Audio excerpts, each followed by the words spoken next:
मित्रांनो नमस्कार, आपल्या सगळ्यांचं स्वागत आहे शेती एक शेती आपल्या या लाडक्या यूट्यूब चॅनलमध्ये. मित्रांनो नमस्कार. महाराष्ट्रातील तमाम शेतकरी बांधवांसाठी एक अतिशय मोठी आणि अत्यंत महत्त्वाची बातमी समोर आलेली आहे. बहुप्रतीक्षित आणि बहुचर्चित शेतकरी कर्जमाफी योजनेच्या अंमलबजावणीसाठी राज्य सरकारने अखेर एक ऐतिहासिक पाऊल या ठिकाणी उचललेलं आहे. या संदर्भातील एक अत्यंत महत्त्वाचा शासन निर्णय म्हणजेच GR नुकताच निर्गमित करण्यात आलेला आहे. पण मित्रांनो, या योजनेचा लाभ नक्की कोणत्या शेतकरी बांधवांना मिळणार, कोणाचे 2 लाख रुपये माफ होणार आणि नियमित कर्ज भरणाऱ्यांना 50,000 रुपयाचं प्रोत्साहनपर अनुदान नेमकं कसं मिळणार, सर्वच महत्त्वाचं म्हणजे पात्र आणि अपात्र शेतकऱ्यांच्या याद्या कधी, कुठे आणि कशा पाहायला भेटणार, या सर्व प्रश्नांची अगदी सोप्या भाषेत आज आपण उत्तरं पाहणार आहोत. त्याकरता व्हिडिओला शेवटपर्यंत नक्की पहा, कारण एकही माहिती चुकली तर मोठ्या लाभापासून आपण वंचित त्या ठिकाणी राहू शकता. मित्रांनो, राज्य शासनाच्या वतीने पुण्यश्लोक अहिल्यादेवी होळकर शेतकरी कर्जमुक्ती योजना 2026 सुरू करण्यात आलेली. या योजनेचे 2 मुख्य भाग आपल्याला पाहता येतात. पहिला भाग, ज्या शेतकऱ्यांवर थकबाकी आहे त्यांचे 2 लाखापर्यंतचे कर्ज माफ केले जाणार आहे.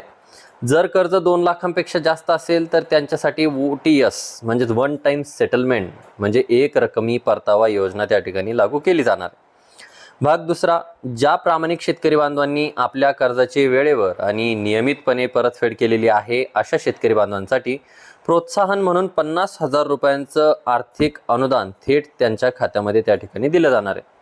आता सर्वात मोठा प्रश्न की ही योजना पारदर्शक कशी होणार आणि याद्या कशा तयार होणार. तर मित्रांनो, यासाठी प्रत्येक जिल्ह्यात जिल्हाधिकारी साहेबांच्या अध्यक्षतेखाली एक हाय लेवल समिती त्या ठिकाणी स्थापन करण्यात येणार आहे. या समितीमध्ये जिल्हा परिषदेचे मुख्य कार्यकारी अधिकारी, जिल्हा मध्यवर्ती सहकारी बँकेचे व्यवस्थापक, अग्रणी बँकेचे प्रतिनिधी आणि सदस्य सचिव म्हणून जिल्हा उपनिबंधक काम पाहणार आहेत. आता एक महत्त्वाची गोष्ट या ठिकाणी लक्षात घ्यायची आहे. शासकीय, निमशासकीय कर्मचारी किंवा ज्या लोकप्रतिनिधींचा पगार 25,000 रुपयांपेक्षा जास्त आहे त्यांना या योजनेतून वगळण्यासाठी त्यांची पूर्णपणे माहिती पोर्टलवरती अपलोड केली जाणार आहे. म्हणजेच खऱ्या आणि गरजू शेतकऱ्यांनाच याचा या ठिकाणी लाभ मिळताना आपल्याला दिसणार आहे. आता मित्रांनो, ही जी काही समिती आहे ही समिती नेमकं काम काय करणार हे सगळ्यात महत्त्वाचं जाणून घ्या. सगळ्यात पहिलं, ज्या कर्ज खात्यांना अद्याप आधार कार्ड लिंक नाही त्यांची यादी प्रसिद्ध करणार. 2, योजनेसाठी पात्र ठरलेल्या लाभार्थ्यांची अंतिम यादी जाहीर करणार. 3, जे शेतकरी अपात्र ठरलेले आहेत त्यांचीही यादी या ठिकाणी जाहीर करणार आहेत. आता यासाठी गावागावात आणि तालुक्यात विशेष मेळावे घेतले जातील जिथे शेतकऱ्यांचे आधार प्रमाणीकरण, आधार ऑथेंटिकेशन ज्याला आपण म्हणतो, आणि बायोमेट्रिक व्हेरिफिकेशन केले जाईल. जर कर्जमाफीबाबत तुमची काही तक्रार असेल तर त्याची निवारण करण्यासाठी जबाबदारी सुद्धा याच समितीकडे सोपवण्यात आलेली आहे. सध्या या संपूर्ण प्रक्रियेचे ऑडिट सुरू असून लवकरच गावनिहाय याद्या अधिकृत पोर्टलवरती प्रकाशित केल्या जाणार आहेत.